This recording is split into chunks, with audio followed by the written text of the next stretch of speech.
It is Monday, August 15th, 4:30, and I'm heading to our first training session for the 22-23 U14 ECNL season.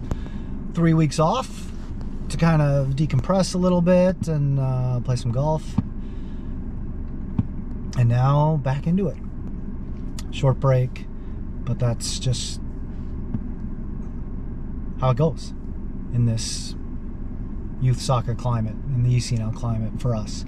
Like every year, there have been roster changes. We had 17 on the roster last year.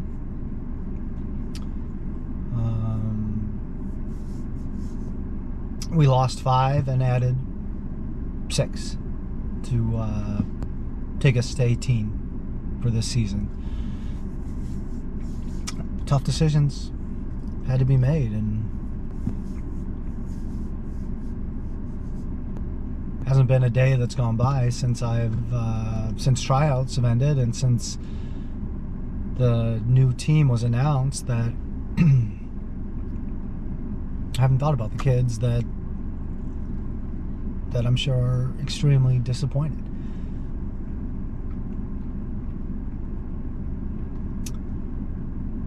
One family chose to leave. Mac lives in the Maple Grove, North Plymouth area, I believe. And TFE trains almost in her backyard. So from a family lifestyle perspective, they chose to move to that team, who will compete in the Girls Academy League for their first year. And then we lost Maddie and Emma, Savvy and Tony, and we added Hayden and Peyton, or PK, and Parker from St. Croix,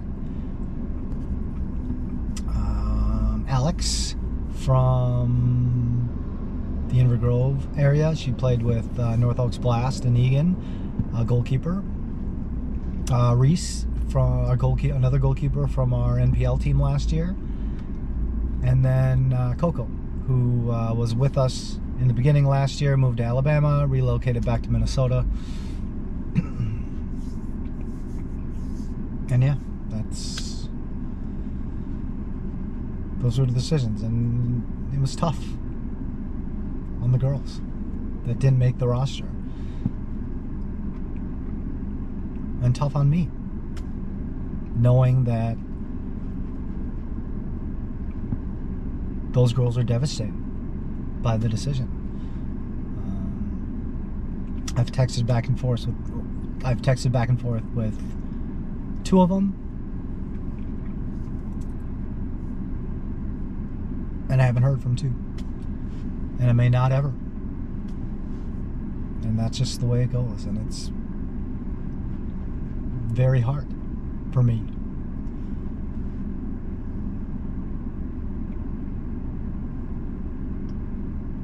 I hate to be the one that makes,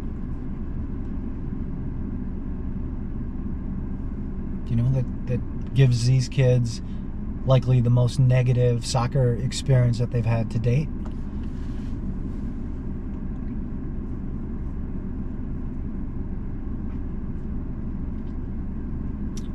Maddie and Emma decided to stay in the club and play with the NPL team, which I think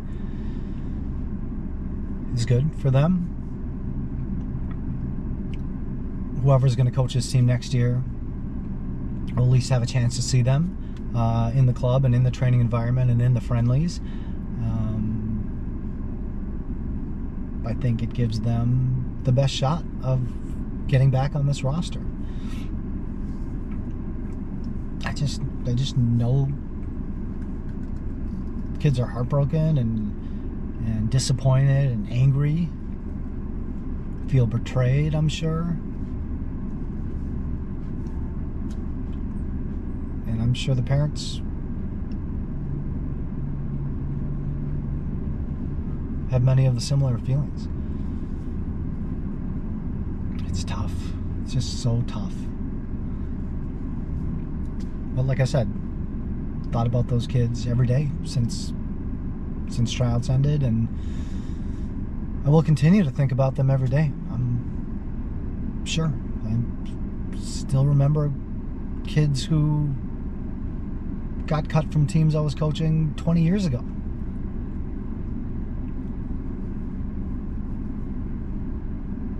And I've reconnected and with some, and again, some have just never spoken to again.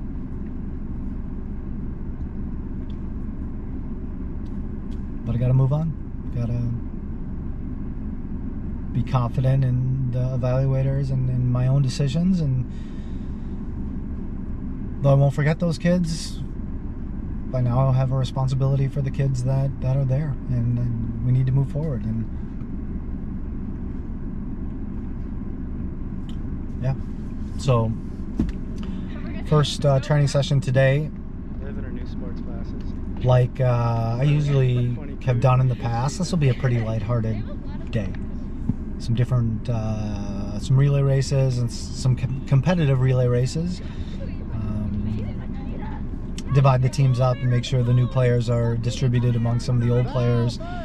Just trying to do what I can as quickly as I can to integrate the players that are new to the roster with the core group from last year. And then we'll play. We have, again, 18 on the roster. Alex is at camp. Gwen is up north. Mickey is under the weather a little bit, so we'll have 15. So we'll probably play some 5v5 winter stays. And yeah, looking forward to seeing this new group perform and using the next 2 weeks to really evaluate where we're at and what we need to do in the next 2 or 3 weeks after that, leading up to our opening weekend in mid-September. We'll host Gretna and Sporting Iowa in mid-September. Then Eclipse in beginning of October, which will be a rematch of our national quarterfinal game from last month. We'll go to Indiana for a ECNL showcase in mid-October. And then we host Rockford in November, early November. And then we travel to St. Louis for St. Louis, Scott Gallagher, Navy, and Green the first weekend in December. So our fall is very light compared to last year. I think we had 11 games in the fall and traveled 5 weekends before November. So much lighter. And there's been a change in our conference alignment. We had 7 teams in the West and 7 teams in the East in the Midwest Conference. We added Rockford to make a 15th team, and now we have merged the East and West into one division like they have in the older age groups. So we'll play everybody once, and the top 5 will advance to Champions League playoffs in San Diego next June. So from December to January, we will have a couple months of training. There's a possibility of heading down to Des Moines at the end of January. I'm still trying to figure that out for some friendlies, which would include the KC Legends, who I believe they either won the GA last year or they won the US Youth Soccer National Championship. Then we travel to Los Angeles at the end of March for the Southwest Showcase. A week after, we'll be in Phoenix for the ECNL Showcase. And then we'll have league trips to Michigan, I believe. I gotta look. We might go there twice.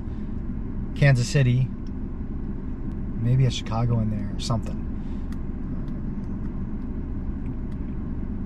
Yeah. And that'll be that.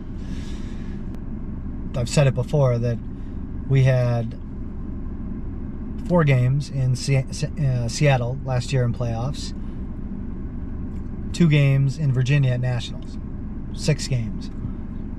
We could have gone 0-6 in those 6 games.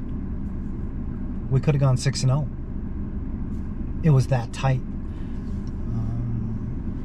And I know all the teams likely improved during tryouts, and a bounce here or there could have ended or prolonged our season last year. But last year we had an overriding goal over the entire season to qualify for Champions League in Seattle, which we did that. And I'd like to set the goal of a national championship for this team this year. And that's a stretch goal. That's out there. That would be very difficult to achieve. But it's not outside the realm of possibility. And it really gives us something to kind of galvanize the team and have something unifying to get behind. And my demands are going to increase this year. I've always been kind of a loosey-goosey coach in terms of wanting kids to enjoy training sessions and not coming down too hard from a discipline side of things. But that'll change a little bit as the kids get older. More and more emphasis can be put on accountability and responsibility and dedication and work ethic, not only for the kids their own selves, but for the good of the team. So we'll chat a little bit about that tonight, and I may wait till next Monday when we have all the kids. Probably will wait till next Monday when looks like we'll have all the kids back. So yeah, that's about it. Looking forward to the season.